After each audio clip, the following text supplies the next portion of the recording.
चारपाई पर पैर लटकाए एक 12 साल का छोटा सा बच्चा अपने पैर हिलाते हुए अपने बगल में बैठे हुए लड़के से बोला, तो भैया क्या सच में भूत होते हैं? उसकी इस बात पर वो लड़का, जिसका नाम मोहित था, बोला, अच्छा तुम बताओ, पहले क्या तुमने कभी कोई भूत देखा है? मिले हो किसी भूत से? वो 12 साल का बच्चा, जिसका नाम गोलू है, कहने लगा, नहीं भैया। मोहित ने कहा, तो फिर अच्छा बताओ, तुम्हारी उम्र कितनी है? गोलू ने बड़ी ही खुशी खुशी कहा, 12 साल। मोहित ने कहा, और आज तक तुमने भूत ही नहीं देखा? अच्छा ये बताओ, गाय देखी है? कुत्ता देखा है? गोलू कहने लगा, हाँ भैया, वो तो देखा है। फिर मोहित ने कहा, और डायनासोर देखा है? गोलू बोला, टीवी में देखा है, लेकिन असली में नहीं देखा। मोहित ने कहा, चलो कहीं भी देखा हो, लेकिन कम से कम देखा तो है, जिस चीज को आज तक देखा नहीं। चलो छोड़ो, मैं तो 25 साल का हो गया हूँ और मैंने भी नहीं देखी, तो फिर वो चीज कैसे हो सकती है? अरे ये सब सिर्फ बनावटी बातें होती हैं, बड़े बूढ़ों की मनगढ़ंत कहानियां। ये कहकर मोहित चुप हुआ, फिर बोला, अच्छा ये बताओ, तुम परियों की कहानी सुनते हो? गोलू कहने लगा, अब नहीं सुनता, जब छोटा था तो बाबा सुनाते थे। बच्चे की मासूमियत पर मोहित की हंसी छूट गई, कहने लगा, अरे बचपन में तो सब छोटे ही होते हैं, और जैसे ये परियां, जल परियां सिर्फ किस्से कहानियों में होते हैं ना, ठीक वैसे ही भूत प्रेत जिन्न पिशाच ये सब कुछ तुम जैसे बच्चों का मन बहलाने की कहानियां ही हैं। गोलू बोला, लेकिन भैया पापा तो कहते हैं कि उन्होंने भूत देखा है अपने बचपन में। मोहित बोला, अरे किसी ने नहीं देखा, बचपन में कह रहे हैं ना तुम्हारे पापा, तो बताओ अभी क्यों नहीं देख लेते? देखो मेरी बात समझो, बचपन में उन्हें भी किसी ने, शायद उनके पापा या बाबा ने, ऐसी ही कोई कहानी सुना दी होगी झूठी मूठी, और फिर उन्हें भी भ्रम हुआ, और फिर वही बात उनके अवचेतन मन यानी कि सब कॉन्शियस माइंड में बैठ गई। मोहित ने सोचा कि 12 साल के बच्चे के लिए अंग्रेजी का ऐसा कठिन शब्द अभी बहुत छोटा है, इसलिए उसने उसे समझाते हुए कहा, देखो मेरी बात का बस इतना मतलब समझो कि बच्चों की याददाश्त में ये बातें अगर बचपन में बैठ जाएं तो फिर जिंदगी भर निकलती नहीं है। ये कहते हुए मोहित ने गोलू के बालों में प्यार से हाथ फेरा और कहा, इसीलिए तुम इन सब फालतू की बातों में ध्यान ना दो, जो चीज दिखती ही नहीं उससे डरना कैसा? और फिर उसे दुलार से मोहित ने अपने सीने से लगा लिया। गोलू को भैया की बातों से कुछ राहत मिली थी, और जब मोहित ने उसे अपनी गोदी में बिठा लिया तो बचा हुआ डर भी उसका खत्म हो गया। वो भी हंसते हुए अपने मोहित भैया के गले में हाथ डालकर झूल गया। मोहित ने प्यार से कहा, अब तो नहीं डरोगे ना भूत से? गोलू की बड़ी बड़ी उत्सुक आंखों में अब कुछ शांति थी, यानी कि उसकी शंका का समाधान हो गया था। उसने पलकें गिरा ली और सिर हिलाकर जवाब दिया, नहीं, अब तो हम कभी भी नहीं डरेंगे भूत भूत से। मोहित बोला, शाबाश। इसके बाद उसने गोलू को अपनी गोद से उतारा और उसकी पीठ पर थपकी देते हुए कहा, चलो अब बहुत हो गया भूत प्रेत का ड्रामा, जाओ जाकर पढ़ाई करो। जब से लॉकडाउन हुआ है तुमने पढ़ाई बिल्कुल बंद कर दी है। गोलू को एकदम से इस शिफ्टिंग का अंदाजा नहीं था। पढ़ाई का नाम सुनते ही उसका चेहरा ऐसे उतर गया जैसे उसने सचमुच में कोई भूत देख लिया हो। अच्छी भली स्टोरी बाजी चल रही थी, इसमें भी पढ़ाई डायन घुस गई जाकर। लेकिन अब भैया ने पढ़ने को बोल दिया है तो जाना तो पड़ेगा ही। मोहित भैया को गुड नाइट बोलकर गोलू उदास चाल से चलता हुआ कमरे से बाहर निकल गया। मोहित कुछ दिनों पहले अपनी मौसी के यहाँ शादी में आया हुआ था। शादी तो कुशल मंगल संपन्न हुई, सभी नाते रिश्तेदार भी चले गए, लेकिन मौसी ने उसे कुछ और दिनों के लिए अपने पास रुकने की बात रखी। हालांकि पोस्ट ग्रेजुएशन की परीक्षाएं होनी बाकी थीं, लेकिन उसमें अभी समय था। मन बदलने की मंशा से मोहित ने ये प्रस्ताव सहर्ष स्वीकार किया। 2-4 दिन रुककर आउटिंग का ख्याल बुरा नहीं होता, मगर नियति कुछ और ही चाहती थी। कोरोना नामक एक संक्रामक बीमारी धीरे धीरे देश भर में अपने पांव पसारने लग गई है। छोटे शहर हालांकि अभी इससे अछूते हैं, मगर मेट्रो सिटीज में संक्रमण की दर काफी अधिक है। वैज्ञानिक इसके प्रसार को रोकने के लिए देशव्यापी लॉकडाउन की चर्चा कर रहे हैं। मोहित ऐसी किसी स्थिति में फंसने से पहले निकल जाना चाहता था। शादी को बीते हुए 10 दिन हो गए थे। और मोहित ने मौसी की बात भी रख ली थी, तो उसने फोन से ही 24 तारीख की बुकिंग कर डाली। लेकिन अगले ही दिन केंद्र सरकार ने देश भर में लॉकडाउन की घोषणा कर दी। ट्रेनें बंद, उड़ानें बंद, हर राज्य में कर्फ्यू जैसे हालात कायम हो गए। अब पिछले 2 हफ्तों से मोहित यही है और आगे अभी कौन जाने कब तक रहना पड़ेगा। खैर, खाने पीने की कोई कमी नहीं है यहाँ, और बोलने बतियाने के लिए इतने सारे लोग। मन बहलाने के लिए मौसी का छोटा सा बेटा है गोलू। इसके अलावा फोन और टीवी भी तो है, इसीलिए मोहित को कुछ खास दिक्कत नहीं हुई। इतने दिन कैसे हंसते खेलते कट गए पता ही नहीं चला। ऊपर वाले कमरे में उसके रहने की व्यवस्था कर दी गई है। फिलहाल बाहर कहीं जा नहीं सकते, और टीवी पर कोरोना काल की बतंगड़ के अलावा कुछ खास आता नहीं। तो मोहित खाना वगैरह खा के दिन भर इसी कमरे में पड़ा पड़ा गेम खेलता रहता है। यही उसका दिन भर का शेड्यूल है। आज भी वो खाना खाकर सोने की तैयारी ही कर रहा था कि गोलू आ धमका। उसके बाल मन में कहीं से भूत प्रेतों को लेकर कोई बात घुस गई थी, और शंका समाधान के लिए वो अपने मोहित भैया के पास चला आया। आधे पौन घंटे की इस भूत परिचर्चा के बाद जाकर कहीं गोलू ने टलने का नाम लिया। मोहित की बातों से वो कितना सहमत हुआ ये तो नहीं मालूम, लेकिन मोहित को उसकी बेसिर पैर की बातों से अब नींद आने लगी थी। गोलू से बातचीत के दौरान भी उसे हल्की फुल्की जमाइयां आ रही थीं, इसीलिए जल्दी जल्दी में गोलू को चलता करके वो धम्म से बेड पर पसर गया। बेड पर लेटने के थोड़ी देर बाद अचानक से मोहित को ख्याल आया कि कमरे की लाइट तो उसने जलती ही छोड़ दी है, और गोलू के जाने के बाद दरवाजे की सिटकनी लगाना भी भूल गया है। लेकिन बिस्तर में एक बार घुस जाने के बाद फिर उठने को जी नहीं करता। वैसे भी सारे लोग तो नीचे सो ही रहे हैं, तो सिटकनी बंद करने की कोई खास जरूरत नहीं है। और क्योंकि मोहित उन लोगों में से नहीं जिन्हें कमरे में बगैर अंधेरा किए नींद नहीं आती, तो बल्ब बुझाने की जहमत भी वो नहीं उठाएगा। हालांकि बत्ती ना बुझाने का ये भी कारण था जो मोहित के दिमाग में था, मगर इसके पीछे एक दूसरी वजह भी थी जो उसके दिल में, उसके अवचेतन मन में देखी बैठी थी। दरअसल भूत प्रेतों की डरावनी बातें करते करते अब थोड़ी घबराहट उसे भी होने लग गई थी। इसीलिए उसने तय किया कि आज की रात लाइट जलती ही छोड़ दी जाए। उसने एक लंबी सांस ली, पॉकेट से निकालकर फोन को बिस्तर के एक कोने में उछाल दिया, और फिर अपनी दाईं तरफ करवट लेकर आंखें बंद कर लीं। पंखे की धीमी आवाज और घड़ी की टिक टिक, इन दोनों के तालमेल से जो संगीत निकल रहा था, उसने जल्दी ही मोहित को नींद के आगोश में उतार दिया। टिक टिक टिक टिक, अचानक से मोहित की आंख खुल गई। पूरे कमरे में सघन अंधेरा था, अटूट शांति। पंखा बंद था और हवा का दूसरा कोई साधन नहीं। कमरे में बनी एकमात्र खिड़की भी बंद थी, और गर्मी से घबराकर उसकी नींद टूट गई थी। मोहित ने पाया कि उसका बदन पसीने से तरबतर है, और उसकी बनियान पूरी भीग चुकी है। एक तो गर्मी, ऊपर से घुप अंधेरा।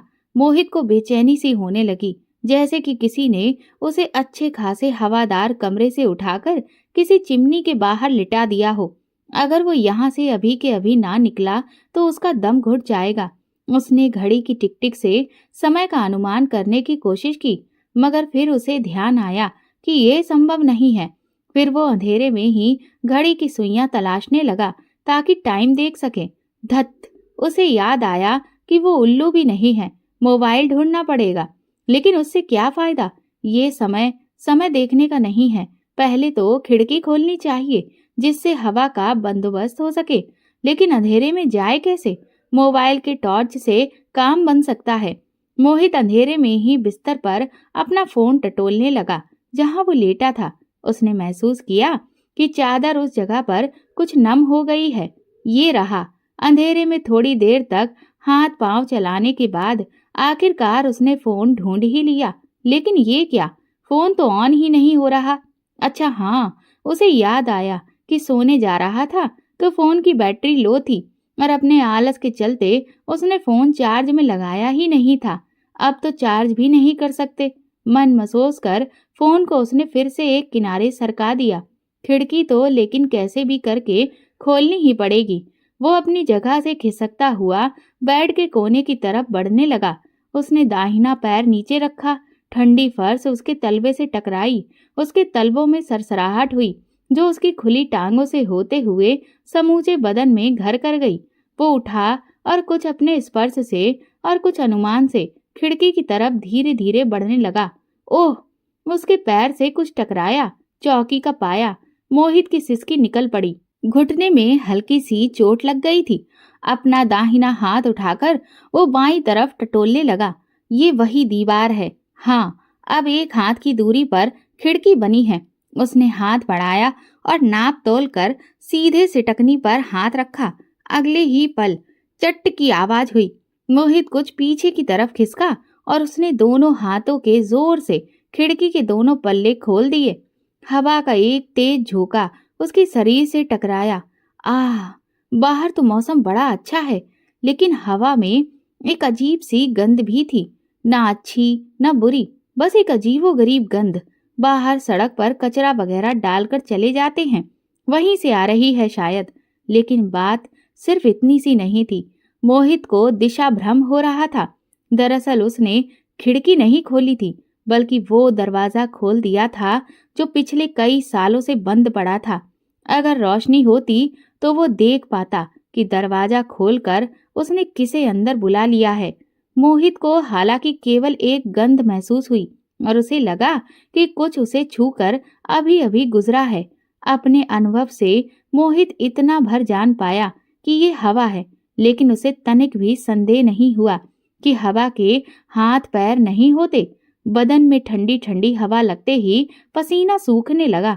वो फिर वापस पलटा और उसी धीमी चाल से चलते हुए कमरे के सामान को टटोलते हुए आगे बढ़ने लगा। कमरे में अब भी शांति थी, तूफान से पहले की शांति। नहीं, ये तूफान नहीं है। मोहित धीमी चाल से चलता हुआ अपने बिस्तर पर वापस आ चुका था। लाइट चले जाने के कारण जो गर्मी पैदा हुई थी, उसका बंदोबस्त तो उसने कर दिया था, लेकिन ये अंधेरा तो छटने से रहा। इसके तो दो ही उपाय हैं, या तो लाइट आ जाए या फिर भोर हो जाए। टाइम क्या हो रहा ये भी तो नहीं मालूम। फोन तो डेड पड़ा है। मोहित चुपचाप आंख मूंद कर लेट गया। न अंदर न बाहर कहीं से कोई आवाज नहीं आ रही। घनघोर सन्नाटा। एकमात्र घड़ी की टिक टिक सुनाई देती थी, वो भी इस अंधकार में मिलकर गुम हो गई। खट! अचानक से खटका हुआ। मोहित चौंक कर उठ बैठा। उसने अंधेरे में ही पूरे कमरे का मुआयना कर डाला, लेकिन वो आवाज उसे दोबारा सुनाई नहीं दी। अंधेरे की कालिमा में किसी साए को देख पाना कितना मुश्किल होता है ना। अपने बहम को दबाकर वो लेटने ही वाला था कि फिर एक हलचल हुई। फिस फिस। ऐसा लगा जैसे कोई धूल भरे फर्श पर नंगे पांव घिसट रहा हो। मोहित चौंक उठा। यूं वो बड़ा हिम्मत वाला था और भूत प्रेत की फिजूल बातों पर उसे जरा भी विश्वास नहीं था, लेकिन उसकी हिम्मत अब जवाब देनी थी। दरवाजा तो उसने खुला छोड़ रखा था, तो ये बिल्ली ही हो सकती है। किवाड़ों के बीच से जगह पाकर शायद अंदर घुस आई होगी। इस बात की तस्दीक करने के लिए उसने बेड के एक किनारे पर हाथ मारा। धप! कोई हलचल नहीं। तभी हवा का एक हल्का झोंका अंदर आया। मोहित का ध्यान बट गया। ये मानकर कि बिल्ली हुई भी अगर तो अपने आप निकल जाएगी, वो दोबारा लेट गया। हवा की सनसनाहट रात के सन्नाटे को भंग कर रही थी। बदन में ठंडी हवा लगते ही मोहित को फिर झपकियां आने लग गईं। वो सो गया होता अगर खिसकने की वही आवाज दोबारा ना उठी होती। खिसिर खिस, खिसिर खिस। नहीं, ये बिल्ली नहीं हो सकती। इस कमरे में कुछ तो हो रहा है, कुछ अजीब सा तो है।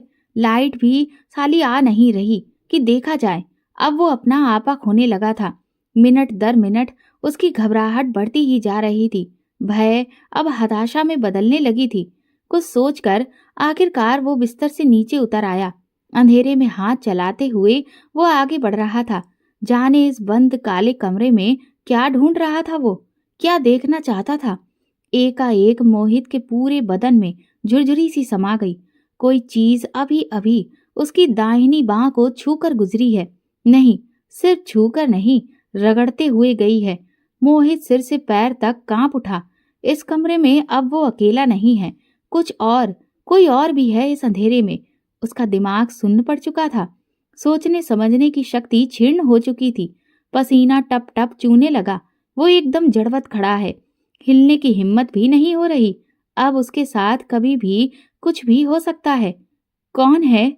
सिर्फ इन्हीं 2 शब्दों में उसने अपनी सारी ताकत झोंक दी थी। कौन है यहाँ? सन्नाटा। मोहित का मन हुआ कि वो खूब जोर से चीखे। उसे रोना आ रहा था। ये कोई शैतानी बला है। उसका शरीर थरथराने लगा। फिसर फिस। वो बला हर गुजरते लम्हे के साथ उसके नजदीक आती जा रही है। कुछ एक पलों में ही मोहित को इसका अंदाजा हो गया। उसके चारों तरफ एक अजीब सी गंध फैल गई थी। हवा में सीलन थी। कोई उसके आसपास टहल रहा है। उसके बदन को सूंघे जा रहा है। उफ, उफ। मोहित को अपनी मौत का आभास हो गया। दिमाग पहले ही सुन्न पड़ चुका था। ये कौन सी चीज है आखिर जो कुत्तों की तरह सूंघ रही है उसको? उसने बचपन से लेकर आज तक भूत प्रेतों के जितने किस्से सुने थे वो सारे उसके जहन में घूमने लगे। हर किसी की अपनी शक्तियां होती हैं, मगर ऐसे सूंघने वाली किसी प्रेतात्मा के बारे में उसने कभी नहीं सुना था। वो भाग भी नहीं सकता था। किसी अदृश्य ताकत ने जैसे उसके पैर जकड़ लिए थे।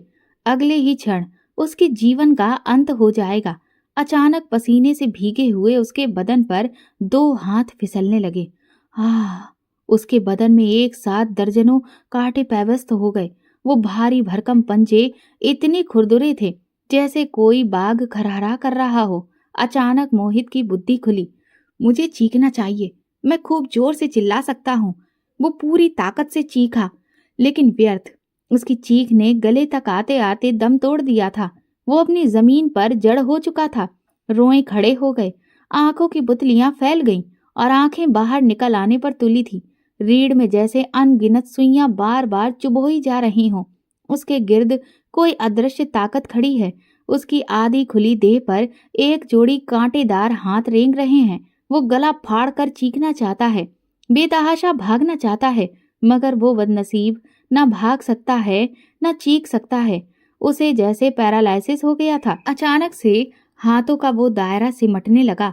दोनों शैतानी हाथ उसके बदन पर कसने लगे। वो शैतान उसे अपने आगोश में लेती जा रहा है। मोहित के मजबूत कसरती बदन की हड्डियां तड़तड़ाने लगीं, नसें चटकने लगीं। क्या ये जीवन का अंत है? ठीक तभी 2 घटनाएं बिल्कुल एक साथ घटित हुईं। एकाएक फ्लैश चमका और कमरा दूधिया रोशनी से भर गया। इसके अलावा किसी के गुर्राने की तेज आवाज आई। गुर्राहट में एक दबी हुई चीख थी। क्रोध जनित कुंठा का भाव था। लाइट आते ही जो नजारा मोहित ने देखा, ना देखता तो अच्छा होता। वो खौफनाक दृश्य उसकी आंखों में जिंदगी भर के लिए कैद हो गया। 8 सवा 8 फुट का एक काला दैत्य, जिसका पूरा बदन भालू नमा बालों से ढका हुआ था, घुर्राता हुआ बिजली की फुर्ती से भगा और भागकर पिछले दरवाजे में समा गया, जिसे मोहित ने खिड़की की गलतफहमी में खोल दिया था। मोहित केवल उसकी पीठ भर देख पाया था। उसके बाद वो गला फाड़कर चीख पड़ा। उसे अपनी शॉर्ट में कुछ गीलापन महसूस हुआ। उसकी बेजान आंखों में कुछ बिंब बनने बिगड़ने लगे और फिर वो चकरा कर बिस्तर पर गिर गया। होश खोने से पहले उसे केवल इतना मालूम था कि उसकी पेशाब उसके दाहिने पैर से होकर फर्श को गीला कर चुकी है। नींद में उसकी देह के साथ क्या होने वाला है वो नहीं जानता था। एक कमरा है, चारों तरफ रंगीन बल्ब लगे हुए हैं, लाल पीले हरे बल्ब। इन्हीं प्रकाश बिंबों से कमरे में थोड़ा बहुत उजाला है। उसका शरीर निष्क्रिय पड़ा हुआ है। वो चाहकर भी अपने हाथ पांव नहीं हिला पा रहा था। सामने एक दीवार खड़ी है जिसमें नंबरों की जगह पर नरमुंड लटके हुए हैं और बीचों बीच में 2 तलवारें, एक छोटी एक बड़ी, बराबर घूम रही है। हवा में सड़ती हुई लाशों की बदबू है। मोहित को उबकाई आने लगी। सिर के ठीक ऊपर लटका हुआ एक पंखा अपनी फुल स्पीड से चल रहा है। पंखे के चारों तरफ धुंध फैल रही है। मोहित ने धीरे धीरे अपनी आंखें पूरी खोल दी। अब समूचा कमरा उसके दायरे में था। आंखों का धुंधलापन छटने में थोड़ा वक्त लगा। जैसे ही वो स्थिर हुआ, उसने देखा पिशाचों की एक पूरी टोली उसे घेर कर खड़ी है और मंत्र पढ़ पढ़कर उसके ऊपर तेजाब के छींटे मारे जा रहे हैं। आई! मोहित पकड़ से छूटने के लिए गला फाड़कर चीखा और अगले ही क्षण बेहोश हो गया। थोड़ी देर के बाद फिर उसकी नींद खुली और उसने फिर यही दृश्य देखा। अब ये पिशाच उसे कंधे से पकड़कर झिंझोड़ रहे हैं। वो फिर चीखा। इस बार हताशा में उसके आंसू तक निकल आए, लेकिन पकड़ ढीली नहीं हुई। मोहित फिर बेहोश हो गया। अगले कई घंटों तक इसी घटना की पुनरावृत्ति होती रही। आखिरकार रात के 9 बजे जब उसकी चेतना पूरी तरह से लौट आई, तब जाकर उसे ये तसल्ली हुई कि वो कोई पिशाच मंडली नहीं, बल्कि उसके मौसी और मौसा हैं, जो पानी के छींटे मारकर उसे होश में लाने की कोशिश कर रहे थे। वो अपनों के बीच में है और अब सुरक्षित है। इस बात से आश्वस्त होकर उसकी नजरें गोलू को ढूंढने लगीं। गोलू उसके सिरहाने खड़ा था और कहने की जरूरत नहीं कि भैया को ऐसी हालत में देखकर बुरी तरह से डरा हुआ था। मोहित ने गर्दन के इशारे से गोलू को अपने पास बुलाया और बुदबुदाने लगा, क्या भैया? गोलू अपने कान उसके होठों से लगभग सटाते हुए पूछा।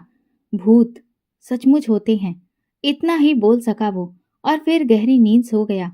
मोहित की आवाज हालांकि कमजोर थी, लेकिन गोलू के बगल में खड़ी मौसी ने भी ये बात सुन ली। इस दरवाजे के उस पार कोई शैतान रहता है, यही बात सबके होश उड़ाने को काफी था। अब 1 मिनट भी वहां रुकने का मतलब होता अपनी जान से खिलवाड़ करना। मौसा जी मौसी की कुछ मदद से मोहित को नीचे उतार लाए। गृह स्वामिनी होने के बावजूद उन्हें ये बात नहीं मालूम थी कि ऊपर के कमरे जो बंद दरवाजा है वो असल में भूत प्रेतों का डेरा है। मोहित को रातों रात नीचे बने एक कमरे में शिफ्ट कर दिया गया। अगली सुबह जब मोहित की आंख खुली तो वो एक उजली सुबह थी। मौसी कल दोपहर में ही दीदी को यानी मोहित की मम्मी को घटना की पूरी जानकारी दे चुकी थी, लेकिन मोहित की खराब हालत के चलते उससे बात नहीं हो पाई थी। वो लोग आने को भी तैयार थे, मगर मौसा जी ने ये कहते हुए मना कर दिया कि अभी मोहित बिल्कुल ठीक है और 2-1 दिनों में रिकवर होते ही उसे खुद वो उसके घर छुड़वा देंगे। दोपहर के 1 बज रहे हैं। उस खौफनाक मुलाकात को आज दूसरा दिन बीत रहा है। मोहित यूं बाहरी तौर पर तो स्वस्थ है, लेकिन उस रात की घटना ने उसके मानसिक स्वास्थ्य को बुरी तरह से प्रभावित किया है। अब भी रह रहकर उसे अपने बदन पर चुभन महसूस हो रही है। मौसी का मन रखने के लिए उसने 2 बिस्किट के साथ आधी कप चाय ली है और मम्मी पापा और भैया से बारी बारी से बात कर चुका है। घर के बाकी सदस्य भी कमरे में मौजूद हैं। मोहित की हालत में सुधार देखकर मौसा जी ने एक रहस्योद्घाटन किया। वो दरवाजा काफी सालों से बंद था। हम लोग छोटे छोटे थे, शायद उसके पहले से। अम्मा ने हमेशा उसे खोलने से मना किया। पूछने पर यही कहती थी, उसमें भूत रहता है। बच्चों को भूत से तो डर लगता ही है, सो हम दोनों भाई बहनों ने कभी उसे खोलने की कोशिश भी नहीं की। जब बड़े हुए तो धीरे धीरे डर तो जाता रहा, मगर उस कमरे का ख्याल भी दिमाग से उतर गया। असल में दूसरी तरफ कोई कमरा या पैसेज तो है नहीं, इसलिए कभी उधर जाने की जरूरत भी नहीं पड़ती है। ये ब्याह कर आई। उन्होंने मौसी की तरफ इशारा किया तो नीचे ही रह गईं। एक बार पूछा भी था कि ये कैसा कमरा है। मुझे तो खुद कुछ मालूम नहीं था, क्या बताता। बात आई गई हो गई। तुम आए हो तो कमरा खोला गया है, तुमने देखा भी, सामने साफ सफाई हुई, लेकिन इस दरवाजे की बात मेरे ख्याल से उतर गई। या समझो कि मैंने बताना भी जरूरी नहीं समझा। अब ये क्या कहता कि इसमें भूत रहता है। उनके चेहरे पर चिंता की लकीरें खिंचने लगी। गोलू तो मारे डर के चिपक गया था। मौसा जी ने मौसी का निर्देश दिया, अब ऊपर वाले कमरे में ताला लगा दो। लॉकडाउन खुलते ही किसी पंडित को बुलवाकर पूजा पाठ करा लेंगे। तब तक कोई भी उस कमरे में ना जाए, उस हिस्से में भी मत जाना। गोलू तो बिल्कुल नहीं। गोलू की हालत देखकर लग रहा था कि वो तो जिंदगी भर नहीं जाएगा। बात खत्म होते ही पूरे कमरे में फिर से शांति छा गई। इस घर के एक हिस्से में कोई रहता है, और सिर्फ रहता ही नहीं है, मोहित पर हमला भी कर चुका है। मौसा जी के मुंह से सच्चाई जानने के बाद तो सब और भी ज्यादा सहम गए थे।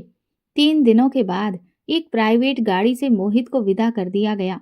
मोहित ने घर से निकलते हुए ऐसे सांस छोड़ी जैसे शेर की मान से जिंदा वापस आया हो। अब वो शायद यहाँ वापस आने की हिम्मत कभी नहीं जुटा पाएगा। मोहित अपने पीछे एक दहकता हुआ सवाल छोड़कर आया है। आखिर मौसी के घर का ऊपर वाला कमरा भूत का बसेरा बना कैसे? मौत के चुंगल से वो बचकर निकल आया है। उसके लिए यही बहुत बड़ी बात है।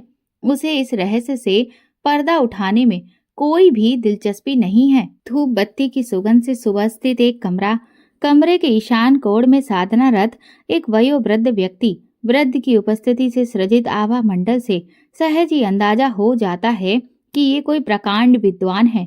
उसी कमरे में मध्यम आयु के अन्य एक व्यक्ति भी उपस्थित हैं। ललाट पर गोरा चंदन का लेप और बीचों बीच में रोली का टीका, गले में रुद्राक्ष माला और नीलम पन्नादि रत्नों से जड़ित अनेकों अंगूठियां अलग अलग उंगलियों में चमक रही हैं। सात्विक गुणों से अद्भुत तेज समूचे व्यक्तित्व को अलंकृत कर रहा है। अपनी विग्रह पूजा समाप्त करके वो जैसे ही उठे, मोबाइल पर महामृत्युंजय मंत्र की रिंगटोन बजने लगी। उन्होंने बिस्तर पर पड़ा फोन उठाया। फोन की स्क्रीन पर एक जाना पहचाना नाम चमक रहा था। बड़ी सौम्यता से उन्होंने आंसर किया, हेलो। हेलो, हाँ पंडित जी प्रणाम, उधर से आवाज आई। हाँ मिश्रा साहब, प्रसन्न रहिए। पूजा के समय पर फोन करने के लिए क्षमा चाहता हूँ। दरअसल एक समस्या थी, इसलिए कष्ट दिया। कोई बात नहीं, समस्या है तो समाधान भी होगा। बताइए क्या बात है। अगले 5 मिनट तक मिश्रा साहब अपनी व्यथा वर्णन करते रहे। पंडित जी इत्मीनान से सब कुछ सुनते गए। बात पूरी होने पर पंडित जी ने कहा, समस्या तो गंभीर है और पुरानी भी लग रही है। मैं ऐसा करता हूँ कि पिताजी को आपके घर भेज देता हूँ। आपके यहाँ के वही आचार्य हैं, आपके पारिवारिक इतिहास से भली भांति परिचित भी हैं। अभी तो पूजा में हैं, जैसे ही उठते हैं मैं भेजता हूँ। जी जी, बहुत अच्छा। इसके बाद 2-4 शब्दों में औपचारिक अभिवादन हुआ और फिर फोन रख दिया गया। थोड़ी देर बाद जब आचार्य जी मिश्रा साहब के ड्राइंग रूम में बैठे थे तो कुछ व्याकुल थे। कुछ देर तक सोचते रहे, फिर प्रत्यक्ष में बोले, बेटा, किसी भी तरह उपचार करने से पहले हम तुम्हें एक छोटी सी कहानी सुनाएंगे। बड़े ध्यान से सुनना। इसके बाद आचार्य जी की मुद्रा बहुत गंभीर हो गई। अब हम लोग सन 1953 के दृश्य की तरफ चलेंगे। एक बड़े हॉल नुमा कमरे में 4-5 दोस्तों की महफिल जमा है। कमरे के बीचों बीच बिछी हुई सफेद जाजिम, चांदनी और अलग अलग जगहों पर गवारे तकिए रखे हुए हैं। एक ठहाका कस के गूंजा और इसके बाद सुरेश कुछ गुनगुनाने लगा। सुरेश ने पास में रखी कुर्सी को तबला बना दिया। रमाकांत तालियों से ताल देने लगा और मनोज ने कंधे उचकाकर गाना शुरू किया। शोला जो भड़के, ओ ओ ओ ओ। रमाकांत ने आलाप दिया, दिल मेरा धड़के, दर्द जवानी का सताए बढ़ के। ट्यूनिंग बदली। अब रमाकांत की बारी थी। सुर सागर में तैरते नैनों को मटक्का करके वो गाने लगा, ओ बाबूजी, ओ बेटा जी, किस्मत की हवा कभी नरम कभी गरम, कभी नरम नरम कभी गरम गरम, कभी नरम गरम नरम गरम। गाते गाते रमाकांत ने शराब से छलकता हुआ गिलास राघवेंद्र के होठों से छुला दिया। मनोज ने बड़ी सादगी से रमाकांत को टोका, अबे उसको ना छेड़ो, पहले ही गम का मारा हुआ है बेचारा। अरे कहाँ छेड़ रहे भैया, ये कौन सा रसीली बाई हैं जो हम इनको छेड़ेंगे। हम तो राघवेंद्र बाबा को सुरापान करा रहे हैं। अरे रे, ये क्या यार, अब क्या यही रह गया है पीने के लिए। तुम लोगों की बातों में आकर पहले से सिगरेट फूंक रहा हूँ। भांग मुनक्का भी अब रोज की कहानी हो गए हैं। अब कम से कम ये पाप तो मत कराओ यार तुम लोग। पाप? अरे मित्र, ये तो सोम रस है, शुद्ध सात्विक सोम रस। इसको पीने से पाप नहीं लगेगा, ना पीने से पाप लगेगा। पाप भी नहीं बेटा, पातक लगेगा, पातक। हाँ भाई, ये बात तो मानी हमने। अंग्रेज गए लेकिन अंग्रेजी शराब छोड़ गए। यही एक चीज तो अच्छी बनाई है सालों ने, विस्की। आहा, नाम में ही नशा है, तभी तो पीते ही सुरूर छा जाता है। ऐसा लगता है साला आसमान में उड़ रहे हैं। 2 पैग अंदर गए नहीं कि खाट पर पड़ा आदमी भी एकदम दारा सिंह बन जाता है। अब तुम्हारी लुगाई तो भैया है नहीं, मनोज ने बनावटी अंदाज में कहा। बाबूजी को भी समझ नहीं है, महेश तुमसे छोटा है आखिर। महेश को तो ब्याह दिया, कभी तुम्हारे बारे में नहीं सोचा। क्या कमी है भैया तुम्हारे अंदर? अरे एक पांव जरा तिरछा पड़ता है, यही ना, काने कुबड़े तो नहीं हो। बदन की बनावट भी लाखों में एक है। अरे सबसे बड़ी बात, मनोज तैश में आकर बोल गया, नामर्द तो नहीं हो, रोटी तो बनी बनाई मिल जाती है, मगर गाहे बगाहे सर पे तेल धरने वाला भी तो कोई हो, रात में खाली बिस्तर काटने को दौड़ता होगा। हाँ, तभी तो कह रहे हैं, इसको पीकर अपना गम गलत कर लो। लो, चुपचाप आंख बंद करके गटक जाओ, तुम्हारे लिए खास बनाया है। विस्की तो केवल नाम भर की है यार, सारा तो पानी भरा है लबालब। यार उल्टी हो जाएगी अभी, कैसी बास आ रही है इसमें से। तुम्हें का होगा बे, काशी मुनक्का गटक जाते हो, तुम्हारे ऊपर ये पानी क्या असर करेगा। लो पी जाओ, टीस तो क्या मिटेगी और दर्द तो कुछ कम होगा। आ आ आ आई शाबाश। थोड़ी देर बाद जब राघवेंद्र बाबू कोठी से निकले तो उनका सिर घूम रहा था, उनके पांव लड़खड़ा रहे थे। बचपन में हुए एक हादसे के बाद राघवेंद्र बाबू यूं भी एक पैर से हल्का लंगड़ाकर चलते थे, लेकिन आज उनकी लड़खड़ाहट कुछ और बढ़ गई थी। चाल देखकर यही लग रहा था कि अब गिरे कि तब गिरे। बहरहाल मकान के बाहर अंधेरा था और मोहनलाल ने एक आज्ञाकारी सेवक की भांति बिना कुछ पूछे चुपचाप गेट खोल दिया था। राघवेंद्र बाबू मदमस्त गज की मानिंद झूमते झामते हुए अपने कमरे में जाकर मुंह औंधे पड़ रहे। भैया भैया, कमरे के सन्नाटे को तोड़ती हुई मीनाक्षी की खनकती आवाज गूंजी। भोजन नहीं किया आपने? क्यों, तबीयत तो अच्छी है। भैया भैया की तरफ से कोई जवाब न पाकर मीनाक्षी, जो अभी तक कमरे की चौखट पर खड़ी थी, कमरे के अंदर चली आई। कमरे में एक अजीब सी दुर्गंध फैली हुई थी। मीनाक्षी को कुछ खटका हुआ। ऐसा तो कभी नहीं हुआ कि भोजन ना किया हो, सीधे आए और कमरे में घुस गए। जी तो अच्छा है। शराब तो पीते नहीं भैया? कहीं नहीं नहीं, लेकिन कुछ बोलते भी तो नहीं। अब इस घड़ी जाकर किसको जगाऊं? जाने क्या बुदबुदा रहे हैं। नींद? भैया, उसने फिर आवाज लगाई, फिर खुद ही कयास लगाने लगी। शायद ज्वर आ रहा होगा, तनिक ललाट छूकर देखूं।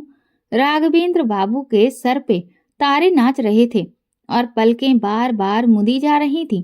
कभी देखा है महेश की औरत को? कैसी रूप सुंदरी लगती है, बोली में कैसी खनक है, चाल में कितनी लचक है। आहा, कमर है जैसे बलखाती नागिन। यही कहा था रमाकांत ने मीनाक्षी के परिप्रेक्ष्य में। कोई दूसरा दिन होता तो अभी तक राघवेंद्र बाबू उसकी जुबान खींच चुके होते, लेकिन उस समय उनकी देह में जान ही कहाँ बची थी। दोस्तों ने अमृत की बूंदें बताकर हलाहल का प्याला पिला दिया था उन्हें। भैया, अश्विन का महीना था और रात का सन्नाटा, पायलों की झनकार प्रतिपल नजदीक आती जा रही थी। लालटेन की पीली रोशनी में राघवेंद्र बाबू ने देखा, एक सुराहीदार आकृति उनकी तरफ बढ़ी आ रही है। पायलों की खनक, घुंघरू की झनकार, सचमुच साक्षात काम की देवी लग रही थी मीनाक्षी। राघवेंद्र का बदन ऐंठने लगा, बदन में उसे इच्छा के कीड़े रेंगने लगे। अचानक राघवेंद्र बाबू ने महसूस किया, काम की देवी उनका आलिंगन करने को उनकी तरफ बढ़ रही है। आम की एक गाछ सहसा उन पर झुकी। राघवेंद्र बाबू ने भी बढ़कर देवी को आलिंगनबद्ध कर लिया। अरे भैया, ये आप क्या कर रहे हैं? भैया छोड़िए। भैया ने लेकिन छोड़ने की मनसा से नहीं पकड़ा था। ए जी, दौड़िए, बाबूजी बचाइए। मीनाक्षी पूरी ताकत से चिल्लाई। अरे, ये कामदेवी चिल्ला क्यों रही है? थोड़ी ही देर में पूरा कुनबा उस कमरे में जमा हो गया। जगनदास अपने कनिष्ठ पुत्र महेश के साथ मसहरी के किनारे पर खड़े हैं। महेश की ओट में घूंघट लिए मीनाक्षी खड़ी सुबक रही है। गृह सेवक मोहनलाल को चूंकि कमरे में आने की अनुमति नहीं है, इसीलिए वो दरवाजे से लगकर बाहर ही खड़ा है। महेश अपनी पत्नी से पूरा मामला समझते ही बड़े भाई के ऊपर झपटा था, मगर पिता ने बीच बचाव कर लिया। न्याय का जिम्मा उन्होंने अपने हाथों में ले रखा था। दो तमाचे जड़ते ही राघवेंद्र बाबू का सारा नशा हिरन हो चला था। वो अब सिर झुकाए चुपचाप सब कुछ सुन रहा है। नीच, पापी, जगनदास गरज कर बोला, तेरी कुसंगत का ही नतीजा है आज जो तूने ये पाप किया है। तू क्या समझता है मुझे कोई खबर नहीं होती है? तेरी पिशाच टोली के एक एक कारनामे का भान था मुझे। मैं सब कुछ जानते देखते हुए भी अनजान बना रहा। शहर के नामी लफंगों में तुम्हारा नाम गिना जाने लगा है। कौन सा नशा बाकी रखा है तुम लोगों ने? अब तो मदिरा भी शुरू कर दी। गंगा किनारे वो कोठे बाली के यहाँ भी तुम्हारा उठना बैठना है काफी दिनों से। पर आज तो तूने सारी सीमाएं लांघ दी, घर में ही सेंध लगानी शुरू कर दी।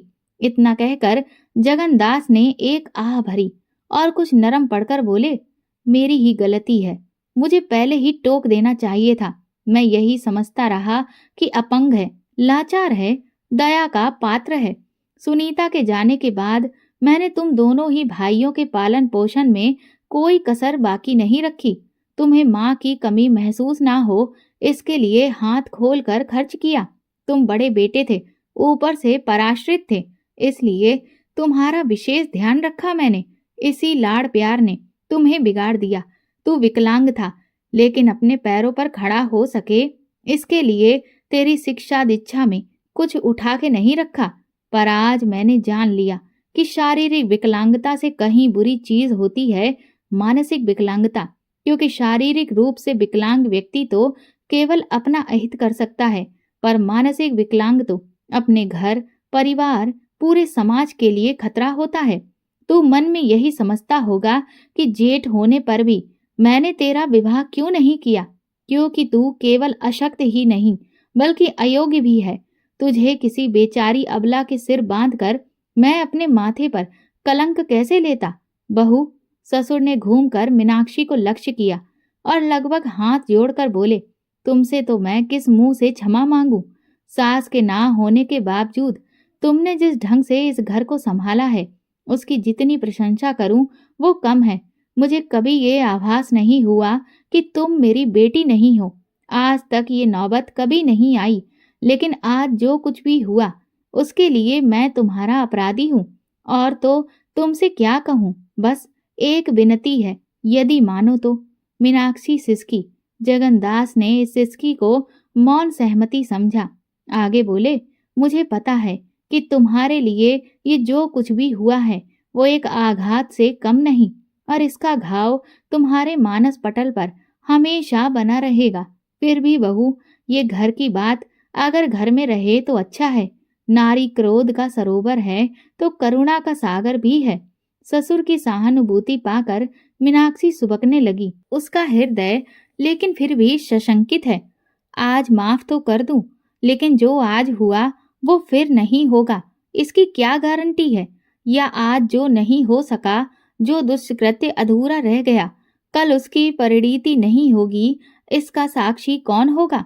कुत्ते की हड्डी अगर गिर जाए, कौवे के मुंह से अगर रोटी छूट जाए, तो वो भी वापस झपट्टा मारने आता है। ये तो मानसिक रोगी हो चुका है, अविवाहित है, ऊपर से शराब की लत भी लग चुकी है। अब तो ये अपराधी फिर अपराध करने की जरूरत करेगा।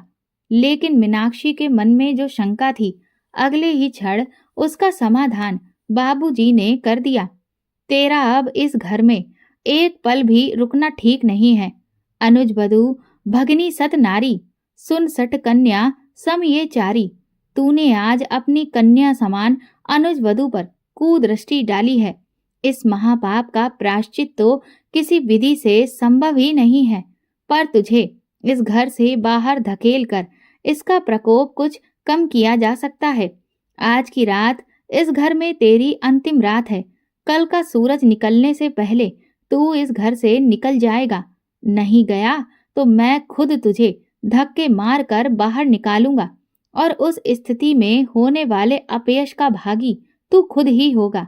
इसीलिए भलाई इसी में है कि चुपचाप मुंह अंधेरे घर से दबे पांव निकल जा। अपना फैसला सुनाकर जगनदास ने महेश और उसकी पत्नी मीनाक्षी का रुख किया और आदेशात्मक स्वर में बोले, चलो तुम लोग, ये नालायक अब इस घर में नहीं रहेगा, यही इसकी सजा है। भोजन इसने नहीं किया तो भोजन देने की भी अब कोई जरूरत नहीं। वैसे भी शराब पीकर पेट तो भर ही गया होगा। बहू, तुम अच्छे से किवाड़ लगाकर सोना। आओ चलो। सभी लोग चले गए। राघवेंद्र अकेला खड़ा रह गया, निसहाय, निरुत्तर, निष्कंप। क्या होगा कल? कहाँ जाएगा वो घर छोड़कर? घर से अलग रहने लगा तो लोग तो पूछेंगे ही कि बात क्या है? मीनाक्षी कितनी पवित्र स्त्री है, उसका अपराधी हूं मैं। महेश ने भी हाथ उठा दिया आज। बाबूजी ने सबके सामने कितना जलील किया है मुझे। मैं हूं भी तो इसी लायक। जब अपने ही लोगों की निगाहों में गिर गया तो फिर किससे जाकर दया की, सहानुभूति की भीख मांगूंगा? गलत दोस्तों की संगत में रहकर ही आज ये दिन देखना पड़ा मुझे।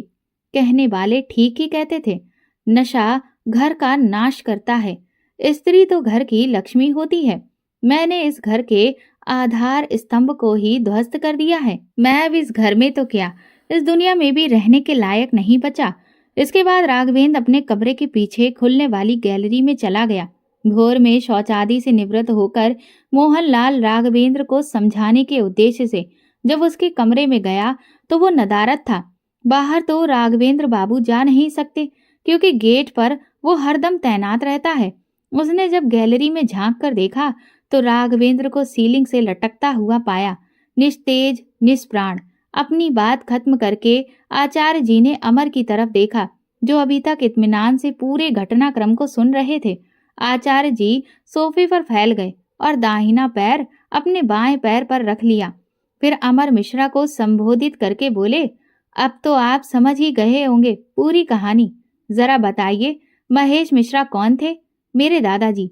और जगन्दास? शायद उनके पिताजी थे। मेरे परदादा? शायद नहीं मिश्रा साहब। आचार्य जी मुस्कुराकर बोले, जगन्दास आपके परदादा ही थे। मैंने अभी आपके पारिवारिक इतिहास का ही वर्णन किया है। राघवेंद्र बाबू आपको नहीं याद है क्योंकि उन्होंने याद रखने लायक कोई काम किया ही नहीं। हाँ, मृत्यु के बाद उन्होंने जो कर्तव्य दिखाने शुरू किए वो मुझे भली भांति याद है।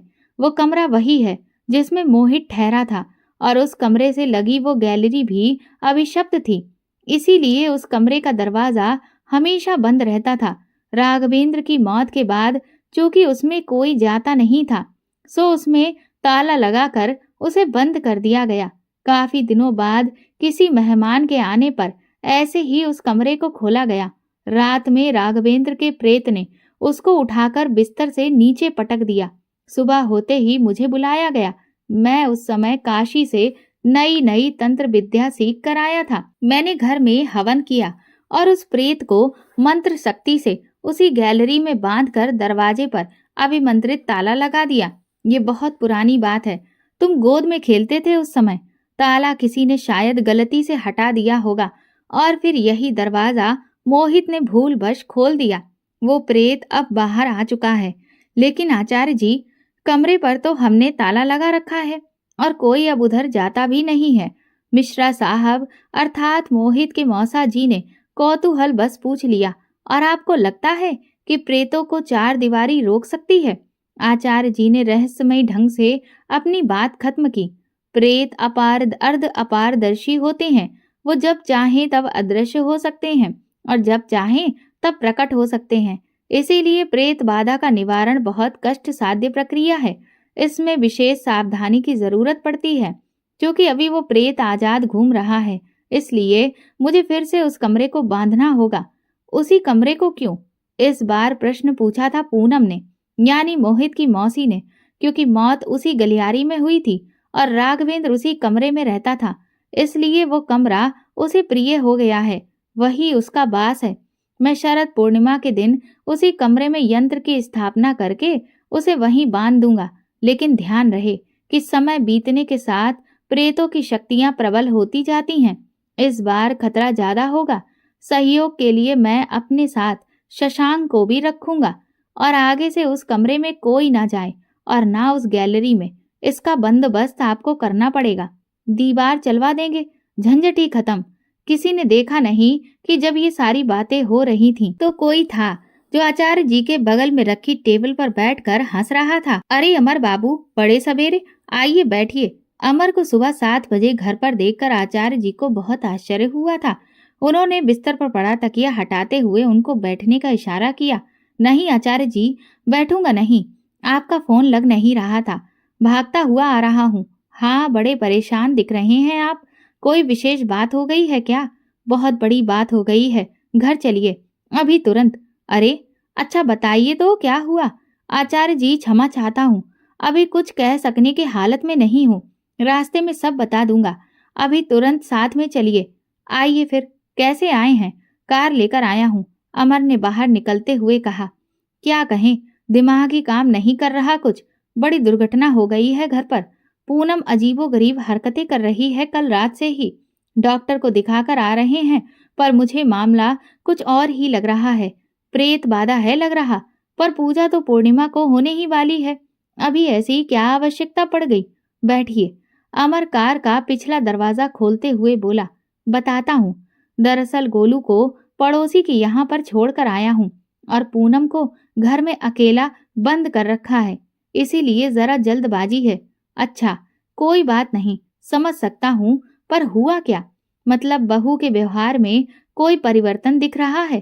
कार अब खुली रोड पर फर्राटे भर रही थी। व्यवहार का क्या बताएं, मुझे तो डर लग रहा है कहीं अपने बॉडी को ही नुकसान ना पहुंचा ले वो कोई। इतना कहकर अमर ने कार को चौथे गियर में डाल दिया। कार हवा से बातें करने लग गई। कल रात हम लोग बाहर घूमने गए थे। हम लोग मतलब हम और गोलू सिर्फ। पूनम की तबीयत ठीक नहीं थी। पीरियड्स कहने में अमर को संकोच हुआ, इसीलिए उसने जाने से मना कर दिया। बोली कि मेरा खाना लेते आना। ओफो, आचार्य जी ने आश्चर्य के साथ खेद प्रकट किया। यही तो आपने गलती कर दी। जब आपके घर में प्रेत का निवास है तो आपको उसे अकेला छोड़ना ही नहीं चाहिए था। खैर, हुआ क्या है? हाँ, गलती हमसे भी हुई है। दरअसल मैं उसे छोड़कर जाने वाला नहीं था, लेकिन पूनम इन सब बातों में थोड़ा कम ही विश्वास करती है। इन सब बातों यानी भूत प्रेतों में या पूजा पाठ में? आचार्य जी के चेहरे पर असंतोष के भाव थे। मैं जब उस दिन भी आया था तो मेरी बातों से वो संतुष्ट नहीं लग रही थी। उसकी कोई गलती नहीं। आजकल लोग इसे अंधविश्वास ही समझते हैं। आगे क्या हुआ? अमर आचार्य जी के कटाक्ष पर झेंप गया था। सहज होकर बोला, मुझे लौटते हुए 10 बज गए। गोलू सो गया था। घर में घुसते ही मैंने कराहने की आवाजें सुनी। पूनम कराह रही थी, और दर्द से नहीं बल्कि। अमर हिचकिचाया। अब आपसे क्या छिपाना, पूनम दर्द से नहीं बल्कि सुख से कराह रही थी। आचार्य जी अमर की इस बात का मतलब समझ गए। मुझे पहले तो शक हुआ, मन में ये ख्याल भी आया कि कहीं मेरी पीठ पीछे कोई दूसरा तो नहीं आता, लेकिन पूनम के कैरेक्टर पे मुझे पूरा भरोसा है। मैंने फिर भी कंफर्म करने के लिए अंदर जाकर देखने की सोची। गोलू तो नींद में था, उसको मैंने बाहर सोफे पर ही लिटा दिया। बेटे के सामने माँ की ऐसी दुर्दशा अच्छी नहीं। दुर्दशा कैसी? आचार्य जी ने टोका। अंदर घुसते ही मेरे होश उड़ गए थे। सिर्फ एक बेड लाइट जल रही थी, बाकी पूरे कमरे में अंधेरा था। सामने देखता हूँ तो पूनम बिस्तर पर पीठ के बल लेटी हुई थी, आवाजें कर रही है। उसका शरीर ऐंठ रहा था, और बड़ी बात ये कि वहां कोई दिख भी नहीं रहा था।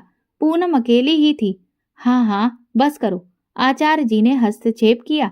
तुमने उसको अकेला छोड़कर ठीक नहीं किया, लेकिन प्रेत व्यभिचारी है। जब राघवेंद्र की मौत हुई उस समय भी वो उसी इच्छा से पीड़ित था। उसकी वो इच्छा असंतुष्ट है। स्त्री को अकेला पाकर वो उसमें समा गया होगा। अब वो उसी से अपनी इच्छा की तुष्टि करेगा। तुम्हारे कमरे में अंदर जाने के बाद क्या हुआ? जैसे ही पूनम को मेरे आने की आहट लगी, वो बिल्कुल शांत पड़ गई, ऐसे कि जैसे कुछ हुआ ही ना हो। सब कुछ एकदम नॉर्मल हो गया। उसने मुझसे गोलू के बारे में पूछा। मैंने बताया कि बाहर सुला दिया है। तब बोली कि बाहर क्यों सुला दिया? मैं डरते डरते उसके बगल में जाकर बैठ गया। नजदीक से मैंने देखा कि पूनम के कपड़े अस्त व्यस्त थे और कंधे पर नाखूनों की खरोंचें भी थीं। उसके बाद उसने खाना शुरू किया। पूनम इतना कभी नहीं खाती, जैसे कई दिनों की भूखी हो। खाना खत्म करके वो मुझसे लिपट गई। मैंने उसको धीरे धीरे सारी बात बता दी। वो पहले तो चौंक गई और रोने लगी। बदहवासी में उसकी कपकपी छूट गई, मुझसे चिपक गई। मैंने कहा कि गोलू को अंदर ले आता हूँ, तो मना कर दिया। उसके बाद उसने। इतना बोलकर अमर बाहर की तरफ देखने लगा। पूनम ने उस इच्छा के लिए बोला। वो पागलों की तरह, आप समझ सकते हैं, जैसे कोई भूत सवार हो उस पर। उसके बाद हम लोग सो गए। रात भर सब कुछ ठीक रहा। सुबह उसको लेकर डॉक्टर के पास भी गए थे। वहां सब नॉर्मल निकला, लेकिन जैसे ही हम लोग घर में घुसे, उसकी आवाज बदलने लगी। आवाज में भारीपन आने लगा था, जैसे कोई मर्द बोल रहा हो। मुझे विश्वास हो गया कि वही प्रेत है। किसी बहाने से उसको अंदर बंद करके मैंने शशांक जी को कॉल किया। उनका नंबर बंद आ रहा था। गोलू को पड़ोस में छोड़ दिया और आपके पास भागा भागा आ रहा हूँ। लेकिन आपको उसके साथ रहना चाहिए था। ऐसी हालत में आप अपनी पत्नी को छोड़कर आ गए। गुरुजी, अमर ने पहली बार आचार्य को गुरु कहकर संबोधित किया था। भय का सताया हुआ आदमी भक्ति की ओर जाने ही लगता है। मारे डर के कुछ समझ में नहीं आ रहा था। साथ में बेटा था, जान सूख गई थी। गोलू ना होता तो मुझे इतना डर नहीं होता। इसी की चिंता ज्यादा है मुझे। अभी तो घर में पता नहीं क्या उत्पात मचाया होगा पूनम ने, प्रेत ने, राघवेंद्र के प्रेत ने। इसमें पूनम का कोई दोष नहीं है, वो निर्दोष नारी है। बस चिंता इस बात की है कि वो कहीं शरीर को क्षति ना पहुंचाए। इसीलिए कह रहा हूँ, आपको अकेला नहीं छोड़ना चाहिए था। कोई नुकसान तो नहीं पहुंचाएगा वो। अमर ने घर के आगे पहुंचकर ब्रेक मारे, लेकिन शरीर की दुर्गति कर देगा। आइए। आचार्य जी को लेकर अमर मेन गेट पर पहुंचा। सांकल उठाकर दोनों अंदर प्रवेश कर गए। आकाश में सूरज अब सर उठाने लगा था।